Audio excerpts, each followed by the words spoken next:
Have you seen Community? There's All a the really time. good episode where Britta suddenly becomes the really popular girl in school and she totally shifts who she is. And there's this moment where her and Jeff are having a conversation and he says, "Stop being high in your own drama." And she stands up and goes, "High on my own drama?" I feel like that happens on set sometimes where it's like, no, this is exactly what needs to happen. And this is the creative direction that we are going with this. And it's just, you're still just a person. Like, come on.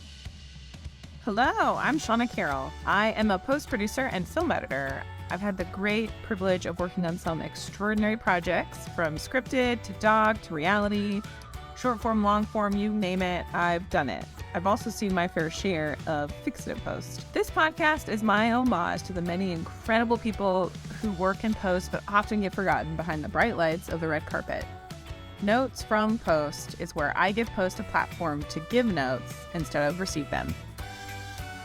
On today's episode, I'm talking with Kiel Thorlton. He's an award-winning writer-director whose short films and feature film have won multiple awards. He has his master's in fine arts in directing and currently teaches in between creating content. He's also an incredible friend, and today we're going to talk about his first experience in post with his feature. Hey, Kiel. Welcome. Thank you so much for joining me. Let's just dive right in. Talk to me about the process that you went through and finding an editor and working with an editor on your first feature. The whole process was really interesting. So initially, we really considered editing it in house. In other words, myself and a producer and my director of photography, because we'd been attached to the project for so long. I was at the time really unsure about handing the project over because I had handed projects over to editors in the past and I had some scenarios that didn't really mesh out too well. We reached out to 8 to 10 different people that we thought might be interested in taking on a project like this. From those interviews, I was unconvinced by one, I was slightly convinced by another, and I was willing to go with a third who happens to be on the other side of this podcast right now. You make that sound so great. Willing to go with. Willing to allow this person who was playing in the major leagues take a chance on this project. Obviously, Shauna ended up becoming the editor for this. We sat down. I'd never met you before. I had a really open conversation about it. I had been secretly, and I think I told you this in earnest afterwards, I'd been secretly hoping to have a female perspective on the edit because the film itself, although it comes from the perspective of a father, there's so much about the mother that's tied into the film because it's her absence in this Yeah. family, and it's almost living in the shadow of her. I really, really wanted that perspective when you and I began to talk. You were saying a lot of the same things that I was already thinking, which we found later on in post that was still the case. And obviously, we don't hate each other because now we're doing this podcast and talking about other projects. But there was a lot of similarities that creatively were happening. And I recognized and realized that this particular editor could bring something to the table. Now, in the back of my head, in that initial meeting, I still knew, okay, let's say we go through this whole process and that the edit ends up being crummy. I still have it. And I could still take the groundwork that was there and be able to manipulate that if I wanted to. But I wanted to be able to have somebody speak into the process. Because I wrote it and directed it, I really was worried that if I took a third crack at this story, that the story would be worse because of it. Because it was a feature, it wasn't short. And there's a lot of chances and a lot of different things that can happen inside of a feature film that somebody else could speak to. Yeah, I think that's how we ended up narrowing down to you. To obviously your work was really good. I talked to a few people about you. They were all positive. It was also just that we vibe. The few conversations that we had, there was definitely a mutual understanding of the project and of where it wanted to go. I felt that way too. I think if I remember correctly, I think you and I talked maybe on the phone for like 15 minutes one time. And then we had that conversation while we were Yeah. both on break at lunch, which lasted too long, which was a good sign. You want to if you're going to have a meeting with somebody who's going to be creative with you, you want the meeting to be like, oh crap, I gotta We go. I'm gotta already go. late. Yeah, exactly. And then once we did that, I had a couple other conversations with other editors. I'm just now realizing this. This is the exact same way we casted our lead. When we casted our lead, flew out to LA and we had our first sit down with him and he killed it. Every other audition past that, I get done with it and we talk about the person and I go, but it's not Ben.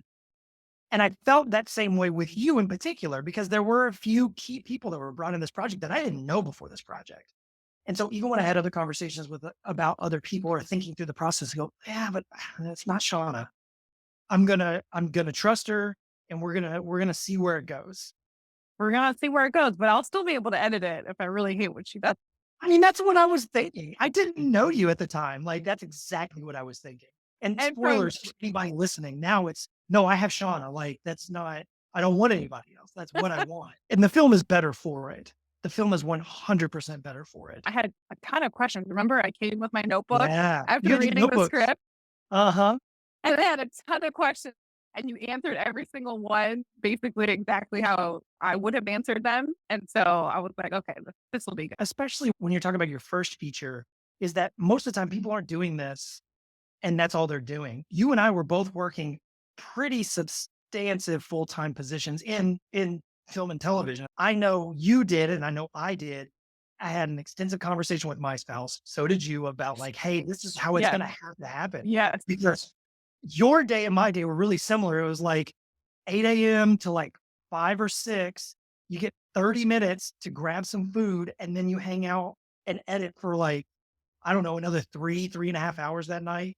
Go yep, home, get some sleep, turn around, do it all over again.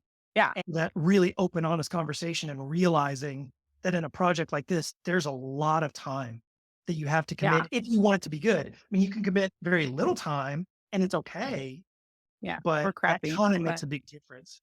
I don't know if you remember one of the very first conversations we had. It took me a little while to kind of get comfortable, really giving you my raw, unfiltered opinion and Right. comfortable with you. You also received it very well. And we were able to collaborate on a different level. Right. Yeah. And It goes back so, to that. It just goes back to time.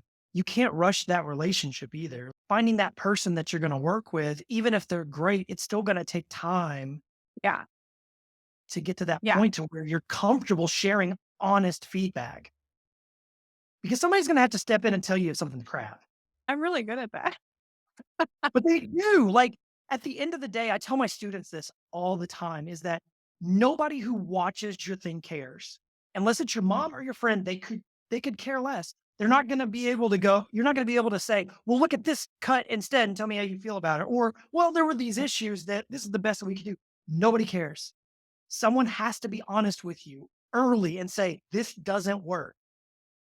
But it takes time to get to that point Yeah, with, yeah, especially it somebody really who's does. never worked before.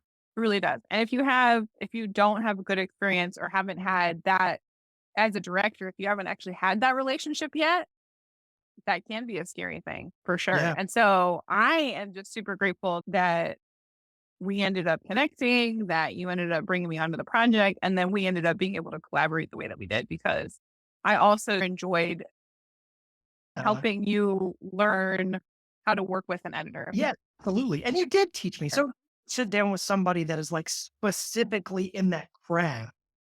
It, you have to be able to recognize that there are things that they're doing or things they're saying or processes that you don't understand. You might be a musician, but you play the piano and you think you're good at guitar. But if you sit down with somebody who really understands how to play guitar and knows a lot of intricacies, there's things they're doing that you're unaware of, even though you could absolutely teach 80% of the population how to play guitar.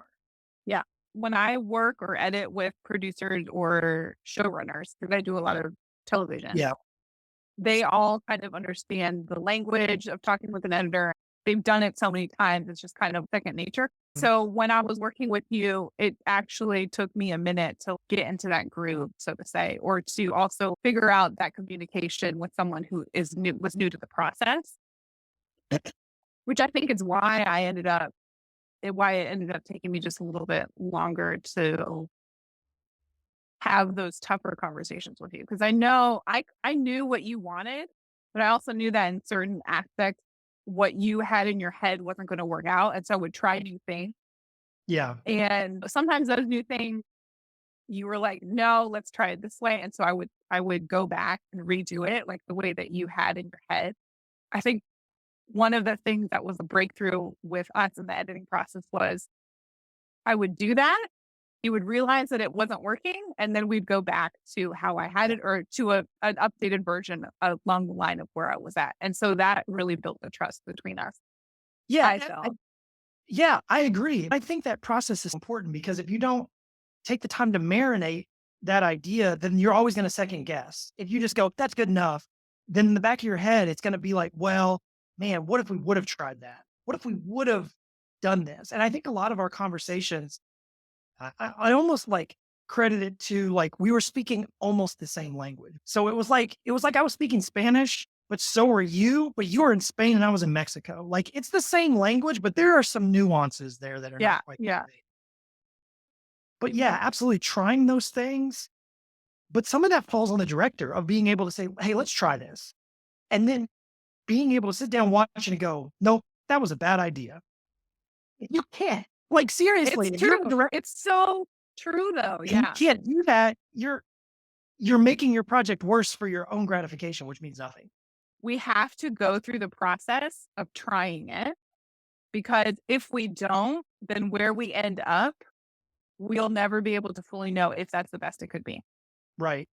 I've talked to some film editors who've worked on major films. What they have said is, I'll go through, I'll do my cut, I'll show it to the director. The director will have me go through doing all of these different things, but then we'll end up back where I had it because he can accept that all of these things weren't going to work or didn't work the Right. way he thought it in his head. And it's that I think that is super important. And I think it's important for an editor to be able to be okay with that process. And some editors are, they prefer to just do their thing and be trusted and move on. And they don't, I've worked with editors who don't like a lot of notes, but I think that it makes you better Right. going through the steps. It also strengthens your relationship with your director, but your relationship with the project as well.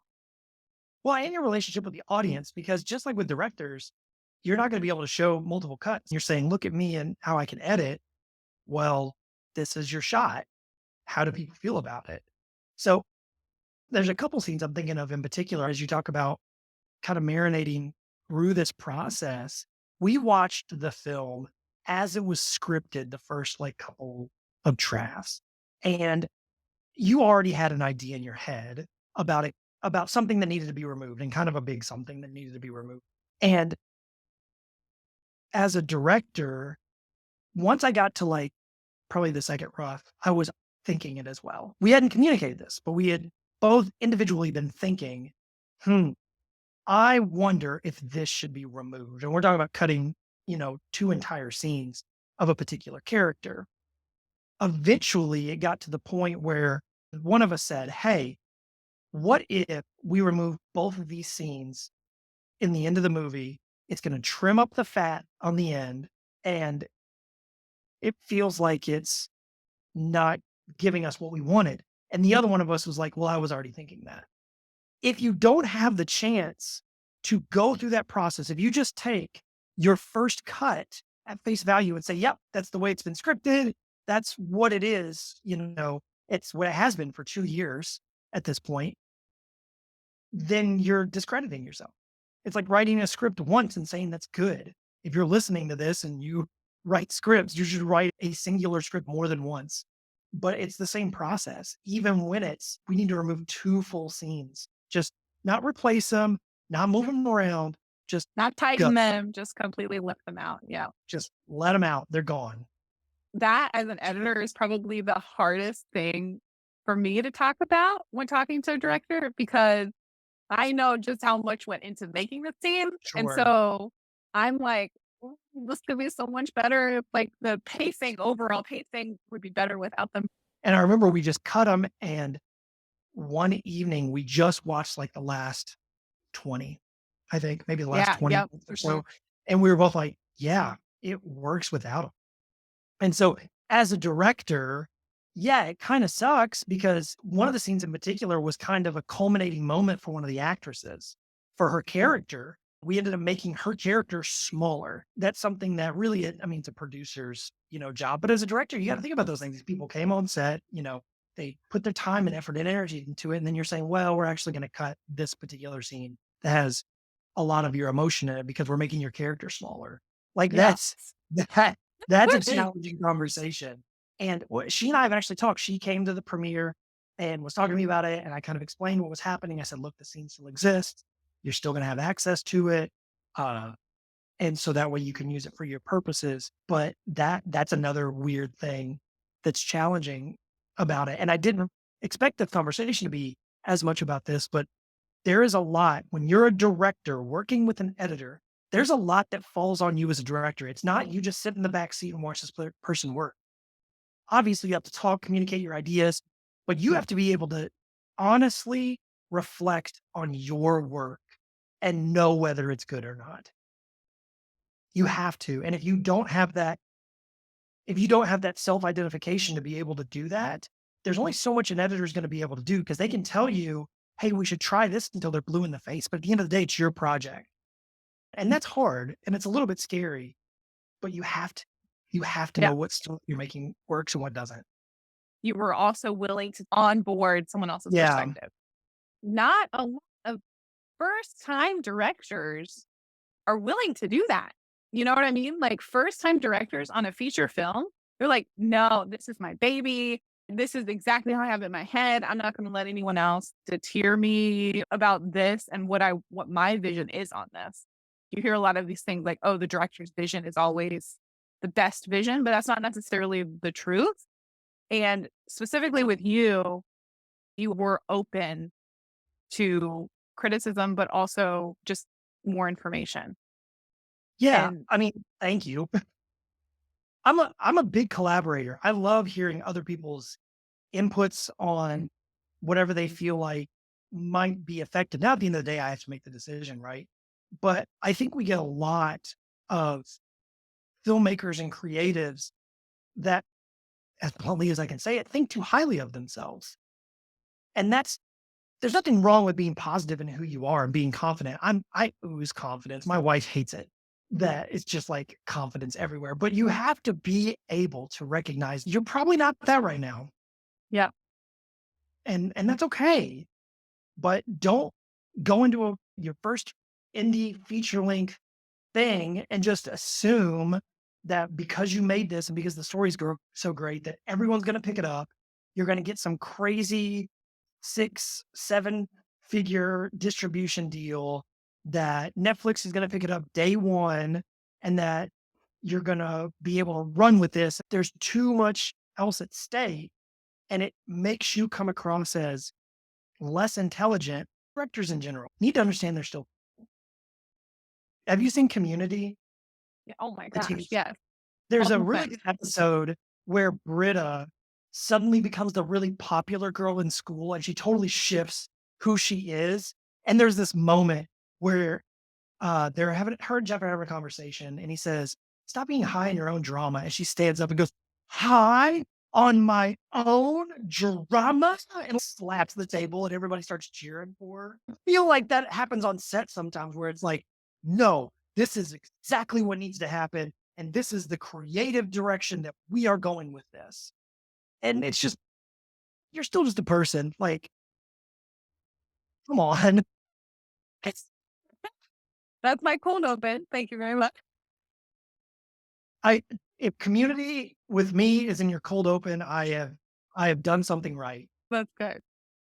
I also want to just briefly touch on when it's not working. And I want to talk about how it's okay to walk away, especially if Right. a director and editor cannot see eye to eye. And if there's any contention or you as a director don't feel like you're able to get the product that you want from your editor, it's okay to walk away. It's probably better. It's better for you. It's better for the editor. It's better for the project as a whole to walk away. And so I do want to talk about that. Yeah. I want to talk about how it's okay to do that and also okay to find another editor or to bring that up to like if you are talking to networks or you are talking to studios, it's okay and producers, it's okay to talk about that and it's okay to look for someone else as a replacement, as long as you're very communicative about it. I would not Right. recommend doing it behind the scenes or to stab anyone in the back. I think that most editors tend to be pretty chill, and so I think they know, at least I always know when a project is not for me. And a Yeah. lot of times, like, I'm a head of post, I'm a post production supervisor, post producer, and so when I'm having to replace an editor, I'm very upfront about it because I don't want my editor to Right. feel like they've been stabbed in the back or betrayed. And so, but it is important to know when to walk away. So I just want your thoughts on that. Yeah, I think it is really important to know that in any position, in any industry, know when the relationship isn't working. Now, that doesn't mean you have one bad night or week and you're like, no, this isn't working. I'm leaving. Like, you can't, you've got to let it marinate and make sure that it's not working. You also have to adhere to whatever the contractual obligations are, right? If you and this editor have agreed that you're going to do, repasses over 6 weeks or something like that, make sure that you're going through the process that the two of you have agreed to. If it's getting close to the end of that and you realize that it's not working, like you said, as long as you've been communicating along the way, more than likely this will not catch somebody off guard, right? Because it's Yeah. this relationship and you can tell if it's working or not. And it's okay. It's okay to be able to do that. You still got to pay them, you still can't like just Yeah. go, it's not working, so never mind. You've agreed to that, but it's okay. It's okay to do that as long as it's coming from a place of, I don't think this is working as the best for the project, not just, you don't You shower often annoy me, enough so and I'm out. Right. So as long as it's coming from the place of, hey, this isn't what's going to be best for the story. This isn't what's going to be best for the project. That's okay. It's okay to do that. And you should always find a way to do that in a way that has you come across in a very professional manner, because you don't yes. know who they know. Yes. And 5 years down the line, you get access to a project and you talk to somebody who happens to be friends with this person in the industry. And they're Yep. like, well, you know what? They 5 years ago shot me in the foot and just kicked me to the curb one day. Yeah. So make sure that when you're approaching these kind of situations, that you're as professional as humanly possible. Yes, it's super important to be upfront, it's super important to be honest and professional, and also don't talk bad about people. Just because they're not necessarily your cup of tea, it doesn't mean that they're not gonna fit someone else really well in a director-editor relationship. I think Right. that is also super important. Don't talk bad about people, be as professional as possible, and be upfront when you're talking about a really hard topic like that. Right. It's the same thing I tell my kids. Don't be mean. Don't be mean. Talk to people, look them in the face, and it's Oh, okay it's to too good. talk. Okay, I would like to know from you what was the hardest part about collaborating with me? And what was the most surprising part? What was the thing you weren't sure about or you thought was going to be hard but ended up not being? And then what was your favorite part? The hardest part was probably by rough cut 2. I've let this thing go, and this person's now working with it, and me eventually having to make a decision and a choice and recognizing at that point, like, no, I'm gonna trust this person. So trust trust is earned, right? Built. It's not just given. And although I handed the project over to you at that point, and I felt like it was gonna be a good idea, otherwise I wouldn't have done it. I would hope anyway. There comes a point where you have to say, nope, I'm going to trust this person. And it's not going to be day one, unless you already know the person, you've already worked with them before. It's probably going to be week 2 or week 3 where you're like, nope, they know what they're talking about. We're going to get through this together. I think that's the hard part right there, is then almost unashamedly being like, this is my editor. This is what she's doing. And I trust her. I think that was the hardest part for me, was that moment of saying, yep, this is exactly how this process is going to work and it's going to be better for it. The most surprising part through the process was probably a little bit later on towards the end, where as I was watching it, recognizing that it was just so much better.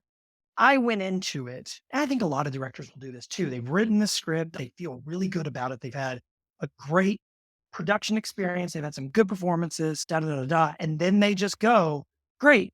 Now the editor is just going to make this blueprint appear and it's going to be great. So for me to recognize that three-fourths of the way in, because three-fourths of the way in, there were a couple major changes that had taken place. And for me to sit back and look at it and go, this is so much better than what I thought it was going to be.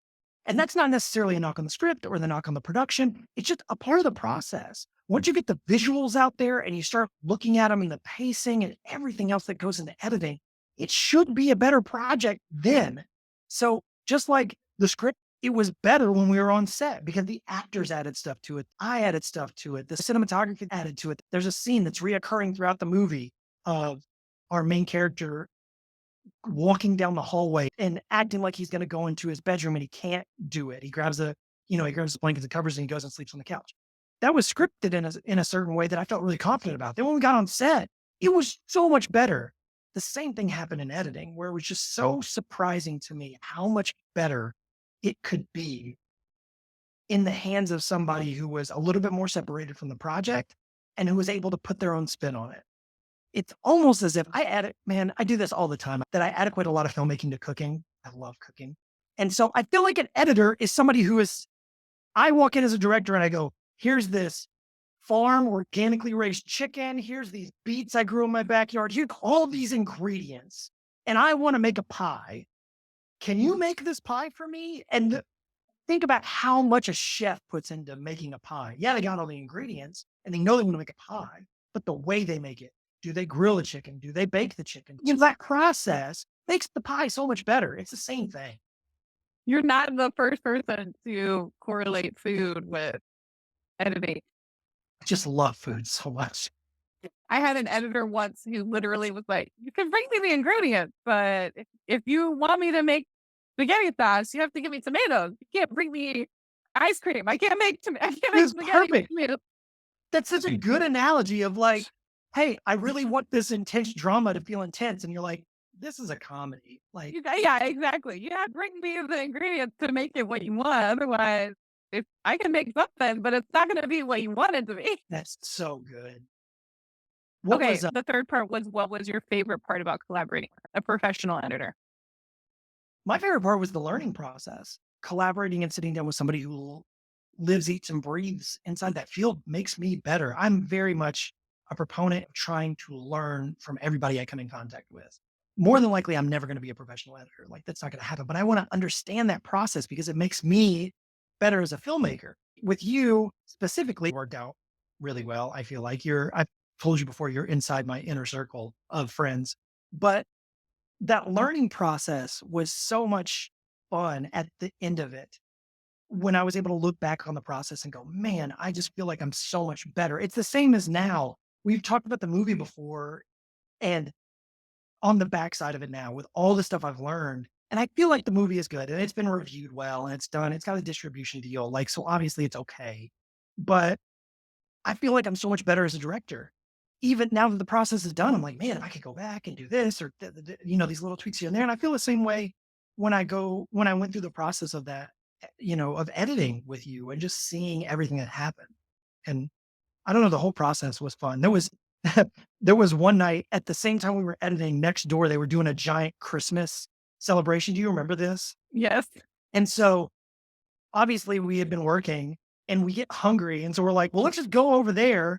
And we go and there's a German booth full of like brats and all kinds of stuff. We walk up. I'm like looking around trying to figure out what to do. And you're like, oh, you want this, this, this, and this. I was like, how do you know that? You go, because I'm German. And I went, you're German? What? How did I not know you were German? And so you're walking up telling this lady what to get. And I'm like, this is like a whole other person I've never met before. And I walked out of there with like this plate of food. And I'm like, well, this looks delicious. I don't know what I'm eating right now, though. But That I'm was a going to eat specific it because I moment. trust Shawna. So Right, exactly. The trust had been formed. And then now we're back to food. food. Oh my gosh, that's so funny. Well, thank you so much. It's been great. I Yeah. always love chatting with you. Always love working with you. I hope we get to work Well, together again thanks. soon. That's the plan, right? I got to get you to move here first. We'll see what happens. Okay. Thanks, Shawna. Thanks for having me on. Well, that was it. My very first podcast episode.